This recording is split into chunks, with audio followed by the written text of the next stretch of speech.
এই সমাজের সত্য কথার কোনো দাম নেই, আর ন্যায়ের পথে চলতে গেলে আপনার জন্য কোনো রাস্তা নাই।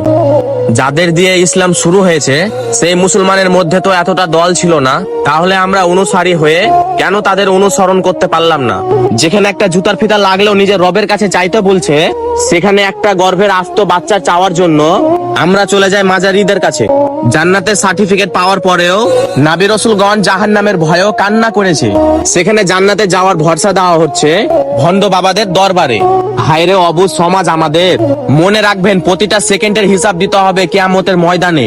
তবে মন ভরা দুঃখ নিয়ে শুধু একটা কথা বলতে হয়, এই সবকিছু জানার পরেও ওই সমাজকে ভুল কাজগুলাকেই সঙ্গ দিতে হয়। আর সেই অন্যায় বিরুদ্ধে কথা বলতে গেলে এই কারণে আলেমদেরকে বিনা দোষে আহত হতে হয়। দুঃখিত ভারত, লজ্জিত আমি।